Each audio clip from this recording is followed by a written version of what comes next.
India एक ऐसी market है जहां पर लोगों को अपनी कार्स के अंदर ट्रेंडी फीचर्स भी चाहिए, कार्स में एस्पिरेशन भी होनी चाहिए और इन सभी चीजों के साथ गाड़ियों के जो प्राइसेस हैं वो भी कम होने चाहिए। और इसीलिए कई ब्रांड्स अपने ऑलमोस्ट बेस वेरिएंट्स के अंदर भी सनरूफ देने लगे हैं। एक के बाद एक गाड़ियों में फेसलिफ्ट और जनरेशन चेंजेस ला रहे हैं जल्दी जल्दी, ताकि लोगों को अपडेटेड कार्स मिलती रहे। और इन सभी बातों के साथ प्राइसिंग भी इस तरीके से कॉम्पिटिटिव रख रहे हैं कि कस्टमर भाग ना जाए। अब एक तरफ हुंडई, किया, मारुति, महिंद्रा और इवन स्कोडा जैसे ब्रांड्स तक अपनी कमर कस के बैठे हैं और लगातार मेहनत कर रहे हैं अपनी गाड़ियों को अपडेटेड रखने में। लेकिन वहीं दूसरी तरफ है टोयोटा। ना तो टोयोटा टाइम से फेसलिफ्ट लेकर आ रही है, ना कोई जनरेशन चेंज कर रही है अपनी गाड़ियों का टाइम से, और ना ही वो उतने फीचर्स दे रहे हैं जितने आजकल सस्ती गाड़ियों के अंदर भी मिल जाते हैं। मतलब ऐसा लगता है कि टोयोटा कोई खासी मेहनत ही नहीं कर रही है। लेकिन फिर भी फॉर्च्यूनर और इनोवा जैसी 30 से 50 लाख रुपए की इनकी गाड़ियों की 3 से 4 हजार यूनिट्स हर महीने बिक रही हैं। आप ये सोचो कि फॉर्च्यूनर की जो करंट जनरेशन है वो 2015 में इंट्रोड्यूस करी गई थी। तब से अब तक हमने महिंद्रा की XUV 500 भी देख ली, 700 भी देख ली और 7XO भी देख ली।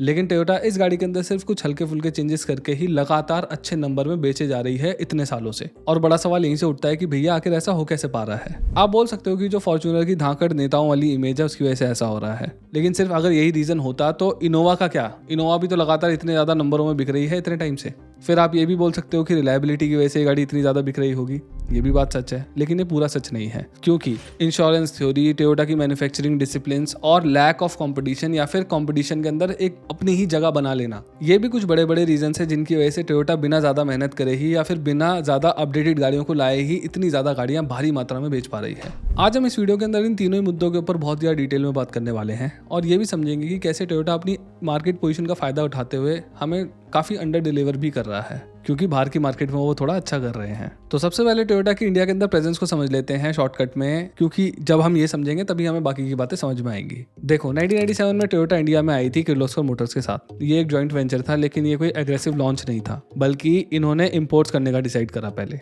क्योंकि ये समझना चाहते थे कि मार्केट का बिहेवियर कैसा है, लोग एक्चुअली में चाहते क्या है अपनी गाड़ियों से और रोड कंडीशंस वगैरह कैसी है इंडिया की। और फिर जब वो ये सब कुछ समझ लेते हैं तो फिर ईयर 2000 के अंदर टोयोटा अपनी कॉलिस को इंडिया के अंदर लॉन्च कर देती है और ये गाड़ी पूरा का पूरा गेम बदल के रख देती है। कॉलिस फ्लैशी नहीं थी, स्टाइलिश नहीं थी, पर जो उसे डिलीवर करा वो था बुलेट प्रूफ रिलायबिलिटी। और इसीलिए पहले सिर्फ 2 साल के अंदर कॉलिस ने अपने सेगमेंट में 20% मार्केट को अचीव कर लिया था। ये एक साइलेंट रेवोल्यूशन की तरह थी और टैक्सी ऑपरेटर्स, लार्ज फैमिलीज और फ्लीट ओनर्स के बीच में बहुत ही ज्यादा पॉपुलर थी। और इसी एक प्रोडक्ट ने टोयोटा के लिए इंडिया में ट्रस्ट की फाउंडेशन डाल दी।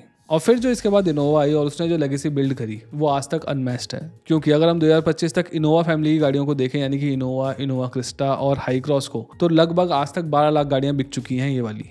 अब ये सब कुछ अचीव करने में टोयोटा की रिलायबिलिटी का तो हाथ था ही, मानता हूँ, लेकिन टोयोटा की खुद की मार्केट प्लेसमेंट भी इसके अंदर काफी जिम्मेदार है, जिसकी वजह से ये मैसेज पास हुआ कि टोयोटा को लेकर आप लिटरली इंश्योर्ड हो। मेरी बात आपको शायद से ठीक से समझ में ना आई हो, इसीलिए एक बार ये वाली एड देखो। ये टोयोटा हाइलक्स की ऑस्ट्रेलियन एडवर्टाइजमेंट है। इसमें पिकअप ट्रक हैंड ब्रेक्स ना लगे होने की वजह से क्लिफ से नीचे गिर जाता है और समंदर में बह जाता है। फिर गाड़ी का ओनर बड़े दिनों तक दुखी रहता है, अपने ट्रक के बारे में सोचता रहता है, लेकिन अचानक उसको ये पिकअप ट्रक बीच साइड पे दोबारा से मिल जाता है, बहकर, जो कि वापस आ गया होता है। और जैसे ही वो इस ट्रक को क्रैंक करता है वो एक बार में चालू हो जाता है। इस पूरी एडवर्टाइजमेंट से टोयोटा आपको ये समझाना चाहती है कि उनकी गाड़ियां आपका साथ जिंदगी भर नहीं छोड़ेंगी। लेकिन हमें ये समझने की जरूरत भी है कि आज की डेट में सिर्फ टोयोटा ही रिलायबल नहीं है। किया हो, हुंडई हो, होंडा हो या फिर जो बाकी ब्रांड्स हैं जो कि मास मार्केट कार्स बनाते हैं और टॉप टियर ब्रांड्स हैं, उनकी गाड़ियां भी काफी ज्यादा रिलायबल हैं आज की डेट में। और ऐसा नहीं है कि टोयोटा की भी सारी गाड़ियां एक बराबर रिलायबल हों। जैसे कि जो उनकी इटियोस आती थी ना पहले, उससे भी ज्यादा रिलायबल मुझे मारुति की छोटी गाड़ियां लगती हैं।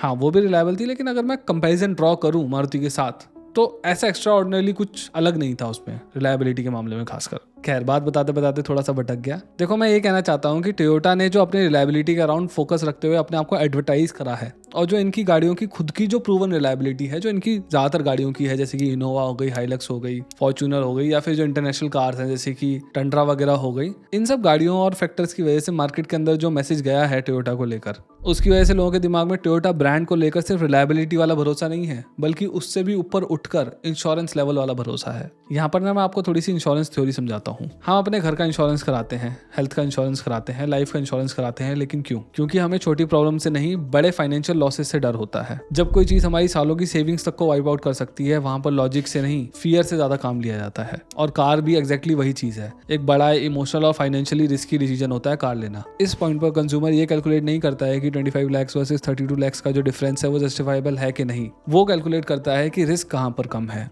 और कम फीचर और थोड़ी सी आउटडेटेड सी फील होने के बावजूद भी लोग 30 से 32 लाख रुपए की इनोवा लेना ज्यादा पसंद करते हैं। वहीं पे 25 लाख की किसी और ब्रांड की फीचर लोडेड और पावरफुल इंजन वाली गाड़ी को लेने से थोड़ा सा कतराते हैं अगर उस पर ज्यादा भरोसा ना हो। तो अब तक हमें ये समझ में आ चुका है कि टोयोटा ने अपने आप को मार्केट भी ठीक किया है, लेकिन उससे भी ज्यादा उन्होंने गाड़ियां बहुत ज्यादा डिपेंडेबल बनाई हैं। लेकिन बड़ा सवाल ये है कि वो आखिर ऐसा कर कैसे पाए। देखो, अब मैं जो बताने जा रहा हूँ ना, वो आपको शायद पहले किसी ने नहीं बताया होगा, इसीलिए आप मेरे इस चैनल को सब्सक्राइब कर लो यार। आप मेरे 25% ही लोग सब्सक्राइब्ड हैं। मैं ऐसी बढ़िया वीडियोस बना रहा हूँ, आप सब्सक्राइब नहीं कर रहे हो। आप करते हो तो हमारे को ना बड़ी मोटिवेशन मिलती है ऐसी बढ़िया वीडियोस बनाने की। देखो, टोयोटा के इंजीनियरिंग इकोसिस्टम का बैकबोन है टोयोटा प्रोडक्शन सिस्टम यानी कि टीपीएस, और इस सिस्टम का ऑब्जेक्टिव है हाईएस्ट क्वालिटी, लोएस्ट कॉस्ट और शॉर्टेस्ट लीड टाइम्स को अचीव करना। और इन ऑब्जेक्टिव्स को पूरा करने के लिए टीपीएस के 3 मेजर पिलर्स काम में आते हैं, जिसमें पहला है जस्ट इन टाइम, जिसका मतलब ये है कि फैक्ट्री में वही पार्ट आएगा जो उस टाइम चाहिए और उतनी ही क्वांटिटी में आएगा जितने की जरूरत है। देखो, क्या होता है कि कार ब्रांड सब कुछ खुद नहीं बनाते। टियर 1 और टियर 2 सप्लायर्स ऑलमोस्ट हर कंपोनेंट कार मैन्युफैक्चरर्स को बना के बेचते हैं, जैसे कि ब्रेक लाइन्स हो गई, हेडलाइट्स हो गई, सब कुछ कंपोनेंट्स मेकर बनाते हैं और ब्रांड्स के पास आते हैं और ब्रांड के प्लांट में इनको असेंबल किया जाता है। अब ऑटो इंडस्ट्री में कई बार क्या होता है कि कंपोनेंट सप्लायर्स कई बार ऐसा माल भी भेज देते हैं गलती से जिनमें थोड़े बहुत डिफेक्ट्स होते हैं, और इसीलिए कई बार ट्रेडिशनल मास इन्वेंट्री सिस्टम में ये डिफेक्ट्स तब डिटेक्ट होते हैं जब हजारों गाड़ियां ऑलरेडी बन चुकी होती हैं। यानी कि या तो फिर से क्वालिटी कंट्रोल के टाइम पे गाड़ी वापस जाएगी या फिर बाद में रिकॉल्स करने पड़ेंगे। वहीं टोयोटा छोटी क्वांटिटीज में पार्ट्स को मंगाते हैं और सप्लायर्स की जो फैक्ट्रीज भी होती है ना, वो इनके मेन प्लांट से ज्यादा दूर नहीं होती है, इसीलिए टोयोटा को ये दिक्कतें कम झेलनी पड़ती हैं और इसी को जस्ट इन टाइम बोला जाता है। टीपीएस का जो दूसरा पिलर है वो है जिडोका,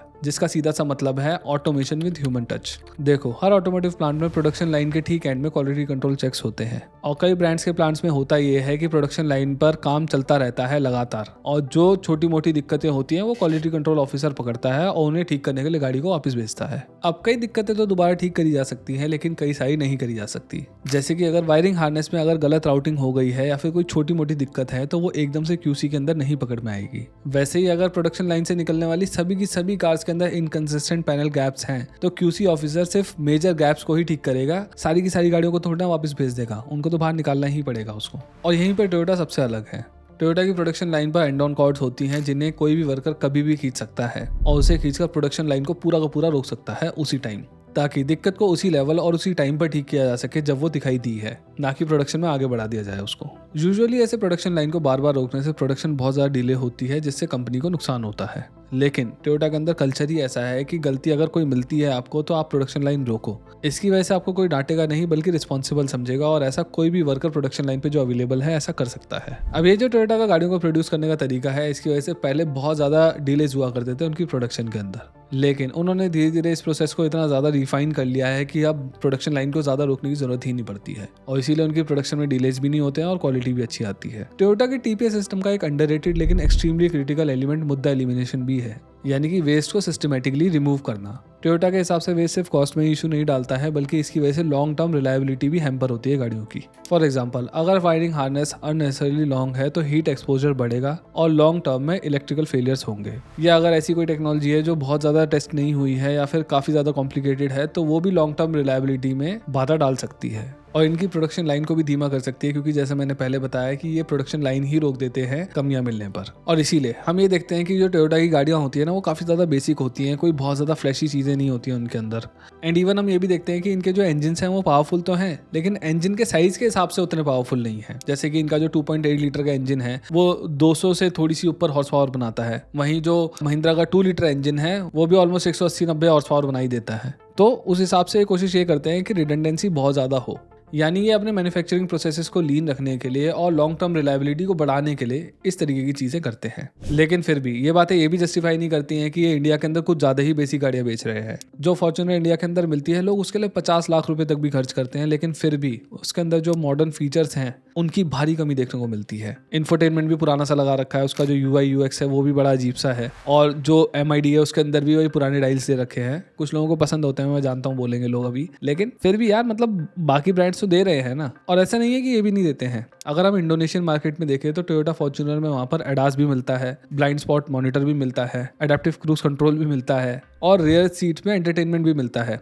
और जो 9 इंच की इंफोटेनमेंट स्क्रीन इन्होंने इस गाड़ी के अंदर लगाई है इंडोनेशिया वाली के अंदर, इसमें इसकी क्वालिटी भी अच्छी है और यूआई भी टोयोटा ने खुद का बना के डाल रखा है, मतलब बढ़िया वाला। हाँ, टोयोटा की कई कार्स बाहर से भी इंपोर्ट करी जाती हैं जिनके अंदर बेटर फीचर्स मिलते हैं, आपको थोड़ी अप मार्केट लग्जरियस फील मिलती है, जैसे कि लैंड क्रूजर वगैरह, और अब कुछ टाइम में प्राडो भी आएगी। लेकिन यार वो बहुत ज्यादा महंगी गाड़ियां हैं, इसीलिए जो इंडिया के अंदर गाड़ियां प्रोड्यूस हो रही है उनको भी थोड़ा तो हाईटेक होना चाहिए। अच्छा, टोयोटा की एक और अनडिफीटेड एज है और वो है उनका प्रीमियम सेगमेंट के अंदर लीडर होना। फॉर एग्जाम्पल, अगर मैं एक प्रीमियम एमपीवी बोलूँ जो कि लग्जरी ना हो, तो आपके दिमाग में सिर्फ इनोवा का नाम आएगा, क्योंकि और कोई ऑप्शन है ही नहीं। वैसे ही अगर एक फुल साइज रिलायबल ऑफ-रोडर की बात करें तो फॉर्च्यूनर का नाम आएगा, और उसका रीजन है इंडिया के अंदर प्रीमियम कैटेगरी के अंदर टोयोटा का लो कंपटीशन। ये कोई कोइंसिडेंस नहीं है, बल्कि स्मार्ट पोजिशनिंग है। इनोवा को टोयोटा ने premium yet non luxury MPV के रूप में प्लेस करा है, जहां पर बायर्स को कंफर्ट, स्पेस और लॉन्ग ड्यूरेबिलिटी तो चाहिए, लेकिन लग्जरी ब्रांड्स की ओनरशिप कॉस्ट और झंझट नहीं चाहिए। इस सेगमेंट में पिछले कई सालों तक कोई भी स्ट्रॉन्ग एमपीवी नहीं आ पाई है, और ब्रांड्स एक्चुअली डरते हैं इस सेगमेंट में आने में, क्योंकि ऑलरेडी डी सेगमेंट का हाल देख लो, कोई भी ब्रांड अपनी गाड़ी ज्यादा बेच ही नहीं पाता, बंद करनी पड़ जाती है। लेकिन इनोवा अपनी रिलायबिलिटी परसेप्शन की वजह से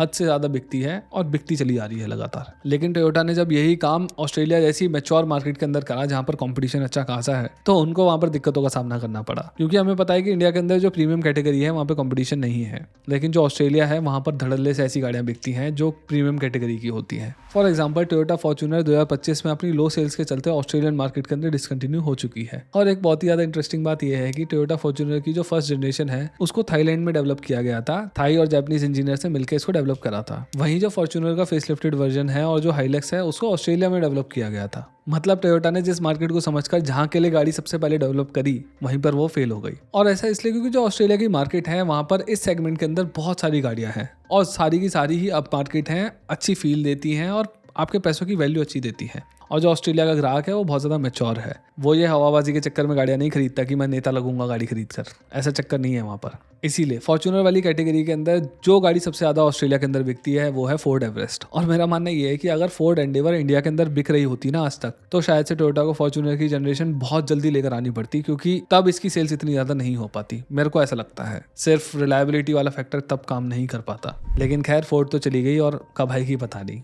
बाकी आप बताओ टोयोटा के बारे में आप क्या सोचते हो? मुझसे पूछोगे तो मैं तो यही बोलूँगा कि बेशक वो अच्छे नंबर्स में गाड़ियाँ बेच रहे हैं इंडिया के अंदर, लेकिन फिर भी उनको अपना गेम थोड़ा अप करने की जरूरत है। तो इस वीडियो में बस इतना ही। अगर आपको मेरी वीडियो पसंद आई तो please consider subscribing to our channel. अगर आपको इसी तरीके की इंफोटेनमेंट वीडियोस बनाने के लिए स्क्रिप्ट राइटिंग और रिसर्च करना सीखना है, चाहे आपका जॉनर कुछ भी हो, हिस्ट्री हो, साइंस हो, या फिर मेरी तरह ऑटोमोटिव हो या कुछ और, तो आप मेरा ये कोर्स ज्वाइन कर सकते हो। इसके अंदर मैंने बहुत ज़्यादा डिटेल में बताया है कि हॉरिजॉन्टल और वर्टिकल आर्ग्यूमेंट्स क्या होती हैं, प्राइमरी सोर्स ऑफ इन्फॉर्मेशन पे आपको क्यों रिलाय करना चाहिए, या फिर स्क्रिप्ट लिखने से पहले स्केलेटन कैसे बनाया जाता है। बहुत सारी बातें हैं, आपके काम आएंगी अगर आपको इस तरीके की वीडियोस बनाने में इंटरेस्ट है तो। इस वीडियो में बस इतना ही है, मिलते हैं अगली वीडियो में। Thank you.